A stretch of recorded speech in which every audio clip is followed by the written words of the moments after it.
trash, Wastelands. And here are your hosts, long-time partners in slime, Adam Obscene and Mark. Hello Brisbane, hello Melbourne, hello world, this is Wastelands, and we are your cane punk pariahs, your caffeine creeps, your B-grade ghouls. I'm Adam Obscene, and with me tonight, as always, is my long-time partner in slime, as Harry just said, Mark Omar.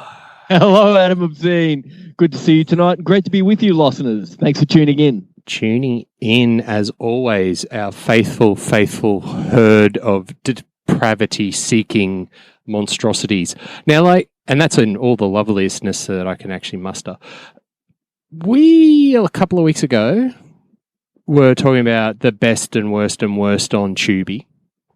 And it got us talking about some pretty bottom of the barrel kind of, not even directed video, direct to the gutter releases.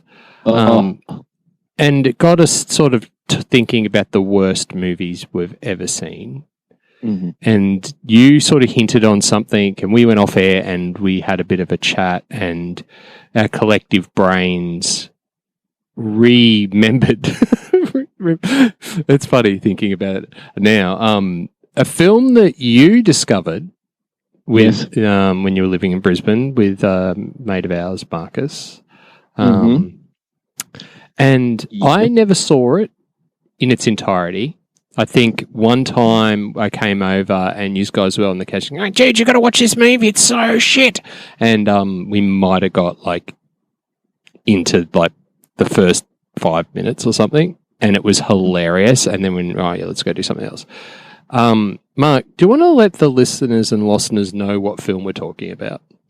Yeah, we're talking about an absolutely hilarious abomination of a film called Fiend. Fiend, F-I-E-N-D. So this one of the honestly worst movies I've ever seen. And look, it's funny. It's a 1980 film. It's also known as Bad Neighbor, and it was directed by Don Dohler. And so we went on a bit of a hunt, and I wanted to dig it out, and because I never actually watched the whole thing, and I had sort of those slight memories of, bad special effects of glowing hands and spirits coming out of graves and stuff. I thought I've got to give this a crack. Lostness, for the uninitiated, this is about an evil spirit that possesses and reanimates corpses. It fruits all over cemeteries. It then gets into the corpses. It gets into a corpse of a diseased dude who died, obviously, because he's a corpse. In order for the corpse not to rot, in order for the corpse not to rot away, the possessed corpse needs to absorb the life force of the living with cheesy special effects. And then the corpse moves to the suburbs where his neighbours suspect that something isn't right. That's pretty much it. Yeah, it's confusing as Lost. Sort of, or you could own, and Mike, you explained it really well for, it's like Atari generation special effects. It really does. It really does look like it was created with an Atari. Yeah. It really does. It's so basic. It's so very basic. It's like 8-bit layover filters. Yeah. It's kind of charming. It's hilarious just in that. And I bought it. Or it made its way into the house. I can't remember whether my flatmate Marcus or I bought it, but anyway, I think I did buy it. Anyway, it ended up in the house in that full exploitation film style where the cover looked amazing, like an amazing bit of 80s kit. Got it home, popped it in the VHS machine, and it was just so trashy. It did look like it was made with an Atari. And you can Adam, you and I as mere mortals could only get through the first 10, 15 minutes. But I'm sure there's some listeners out there that have seen it all the way through. I think it went down in folklore in the household of being like that movie that was almost like I remember there was nights where we would dare people to try and watch it. It got to that stage. Yeah, and I think for that it has a special place. But look, I did track it down, and look, listeners, you can get it on I think it's YouTube. I think I watched it. Mm-hmm. It's so funny. This film that for years the name escaped us, and we had this aha moment remembered, and there it was sitting on YouTube. So, listeners, I will go as far as saying is this is the film that pretty much broke Adam Obscene. I I watched this film, but shit, it seriously took me 10 goes. Like, I just could watch a little bit at a time. It's like small doses. And I was just like, it's really hard to explain, like, the film and its, video-ness, and it's like, its banality, and it's sort of like, its plainness. But then I got to thinking, Mark, and this is what happens with bad movies, is I sort of looked back and I went, look, this movie's bad. It's a stinker. It's a real stinker. But then, like most stinkers, the smell sort of hung around for a while.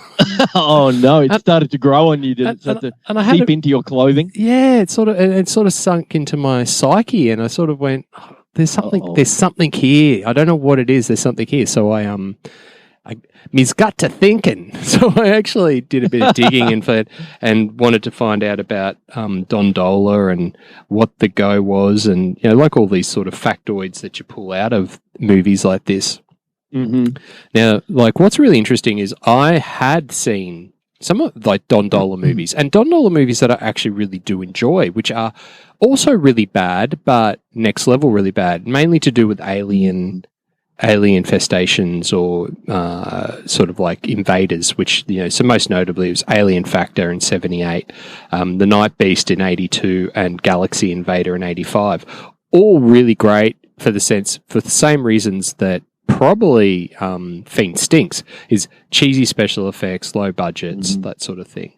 But I then went, okay, so Don Dohler, I know him, I don't know him a lot, and so I did a bit of a dig. Now, this is what I found really interesting about Don Dohler, mate, in my deep dive, is that he was late coming to filmmaking. He was a clerk, like an accountant clerk, and got held up by gunpoint at his place of work, and was forced to lay face down on the floor for like 3 or 4 hours, where he seriously thought he was going to die.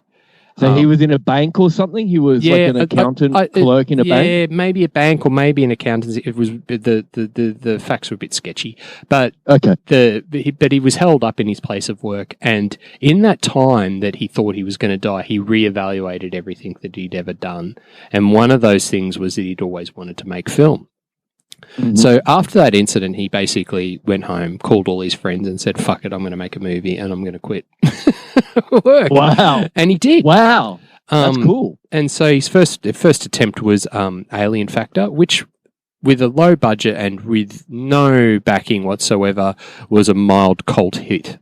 Now, what basically happened then, his next movie he made was Fiend. He wanted to play with the supernatural. And so, how much would you reckon this movie cost to make? Okay, going back to that era of time, I'm going to say like no more than $3,000. I'm going to hedge at $2,000 back then time, like 1983 time. Oh, you really? He had a little bit more. He had 3 times that, so he had $6,000. $6,000 in 1983. Hey, that's a fair bit of cash. And look, basically, he filmed it in the summer of 1979. He filmed it in his neighborhood, in his house, in his basement, with all his neighbors and all his friends and all his family starring in it. Oh, that's great. And that's what he came up with. So that in itself, like, kudos to Don, because of that, like, DIY, like, I'm going to get this done. Now, with that filter on, it makes me feel kind of bad for ripping on the movie. Yeah, I agree. Knowing all of this background stuff now, and knowing what the purity of his motivations, like that kind of really inspirational story behind him making such bad movies, you can kind of forgive the outcome because what went into it, the motivation that went into it, is something really, really cool and really, really pure. And I think that, look, listeners, don't get us wrong, the movie still stinks. It stinks bad, and it will take you 10 watches, but but there is some stuff in there that is absolutely gold. It's much better to watch with people, I think. It's like most of these things we talk about. But yeah, and be prepared for it to not be that good. Like, but do have a read about him yourself and go in, like you said, Adam, with that filter of like, here's a guy who had a near-death experience, and this is what he decided to do with his second chance, I guess. Yeah, and I think the fact that it was filmed in a summer, like it was a summer suburban American summer project.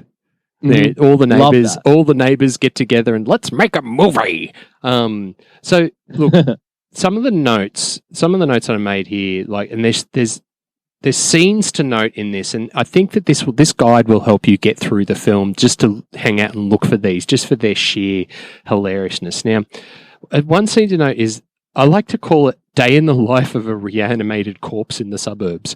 Like, even though he is actually a possessed corpse, he kind of like does normal things. Like, so like there's a 10-minute scene of him going down the stairs where it's shot at 157 different angles. Someone sold him a house. Someone sold that reanimated corpse a house. Like, he got through that process. I know. He did the conveyancing, got the deposit together and everything. But see, I think that's a first indication of the GFC. If banks were giving money to dead people... It was zombie economics, you reckon? Zombie economics, for sure. Look, when he like there was a cat feeding scene. Like, this dude possesses women. I mean, I remember. This dude possessed by a ghost, and kills women, and mainly women and children, by sucking their life force out, but still has time to feed his cats. Yeah. Oh, throw in a bit of normalcy. So I think the Atari special effects, which you talked about, and then there's this other thing, and this is the bit that I think starts to grow on me, is that there was a grimy reality of living in the suburbs in the 70s and 80s.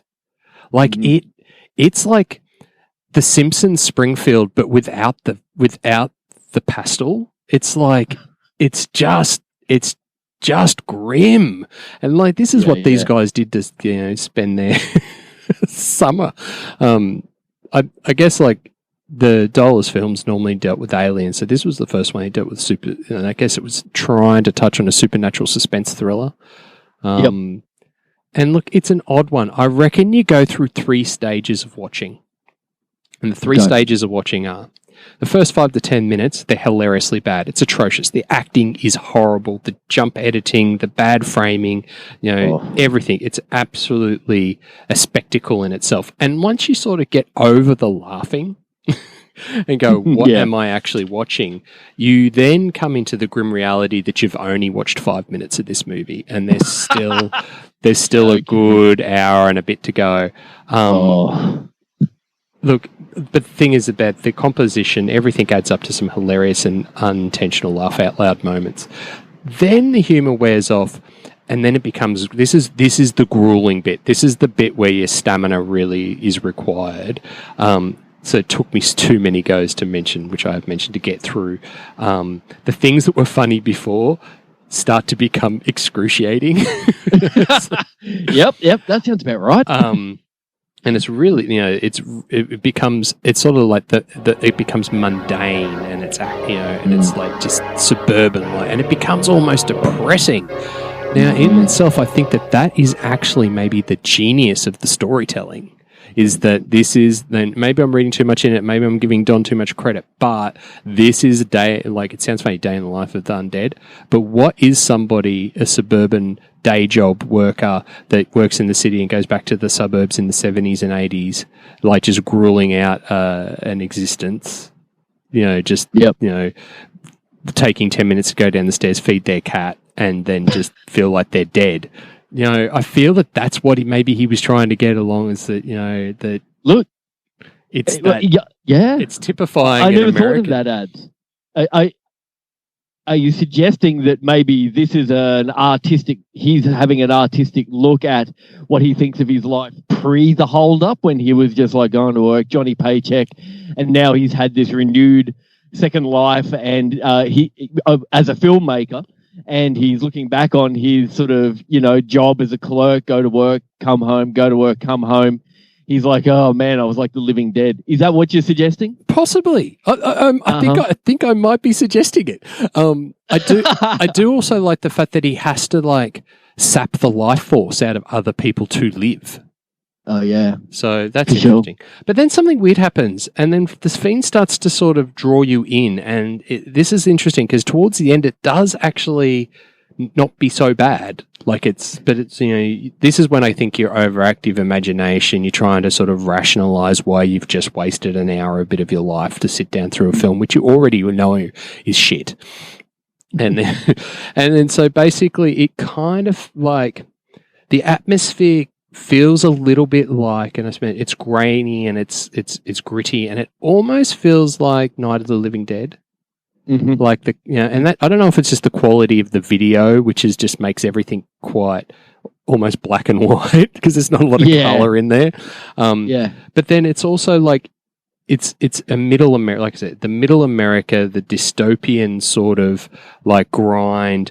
All that stuff starts to build, and then almost to the point where the unnatural dialogue and the bad acting almost start to feel normal. Mm-hmm. It almost start to accept that you've been drawn into that world, and you're going, okay, so this is what it's like in Middle America in the 70s and 80s. Oh my God, they're surviving.